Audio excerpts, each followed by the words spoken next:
Let's move on now. I've got a bit of a guest with me in the studio. In London, like all cities around the globe, there are the haves and the have-nots. But does being deprived of wealth stop people from making it to the top? Or is it the decisions that people make through life more important? Well, these are some of the themes that run through Ambitions of the Deprived, the debut novel by young author Emeka Egbuonu. Emeka is a former youth worker, a film director, and now he's a college lecturer. He joins me now in the studio ahead of his book launch, which is on Thursday. Thanks for joining us. Thank you very much. What's the story about? All right, Ambitions of the Deprived is a narrative of 4 teenage friends growing up in deprived Hackney in 2000 and 2005. So the theme is based on me working with young people and me just wanting to tell their story, because there's a lot of negative press about young people out there, but this story is about 4 young people who are striving for success, but some of the elements and some of the things, that the obstacles of where they've grown up is what's stopping them from reaching that goal. And so when life takes place and when one of them is caught up in a murder and he witnesses a murder, then he's now charged and convicted for murder under joint enterprise. Now, this joint enterprise is a big theme within the whole book. What exactly is the issue? Because I know it doesn't just apply here in the UK, it applies in many countries around the world. Yeah, joint enterprise is a 300-year-old doctrine which is now used to tackle sort of youth violence and gang crime especially. And so what it is just secondary liability for somebody else's actions, in other words. So if there's a group of young people who are, hanging around together and one person happens to stab somebody and the others weren't even aware of it, they can then be grouped together as joint enterprise. And so, now, my understanding is that if the person didn't know something was there, joint enterprise wouldn't work, but your suggestion is that it's just a handy way of saying, OK, he's part of that group, they're all involved, they can all be charged with the same offence. Yes, that's exactly what it is, because so many young people are now facing, these trials and tribulations of being grouped together under joint enterprise at the moment. How big an issue is joint enterprise, and how is it affecting people's lives, not just here in London, but sort of anywhere where people are deprived of a good life, if you like? It's just guilty by association. So it's, in a sense, a lot of people call it sort of lazy police work, because we group you together, or you might be associated with this people here, or this, some people call it gangs, or some people are just a group of friends together. But if they're known to the police and something happens and one person does something and then they all grouped together. And so for a lot of people that could be distressing, because they have no control of what somebody else does. And so for you to say that I'm guilty or this person's guilty based on somebody else's action, it's not really comprehensive. And what the police say, it's that standing by is not a defence. So you now need to prove that you wasn't actually involved in it, even though you were just trying to stop the actual offence from happening. Exactly. You've written this as a novel, but it sounds like there's a lot of you and your personal experiences directed into this story. Yeah, so being a youth worker,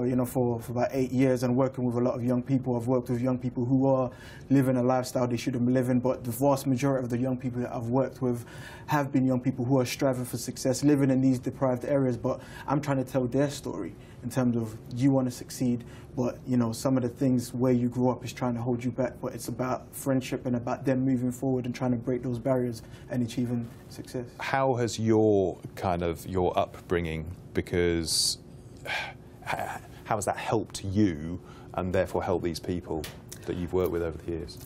Growing up from a Nigerian background, raised by my mum and dad, so I had a stable home, but even that doesn't necessarily mean that you're going to go in the right direction.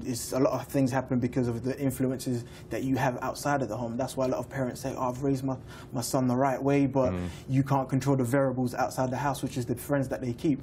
And so, but growing up in the youth project and having so many positive mentors and people around me when I was younger had a big influence on me. And the Crib Youth Project, which is a project that I was involved in when I was younger myself, and now I worked for them eventually when I grew up, and it had a big impact in me doing what I'm doing today. Why do this as a sort of a fictional story rather than, because you've also written more fact-based books, why tell this story as a novel? Because there's this narrative, there's nothing out there at the moment in terms of talking about young people who are striving for success, wanting to achieve something. A lot of the stories out there are always talking about the negatives, the gang culture, the stabbings and things like this. I wanted to talk about the everyday young person living in these areas who wants to succeed, but the challenges that they face. So this is untold stories. And you actually managed to get many of these people to actually help you kind of illustrate the book, and you went out and got them involved.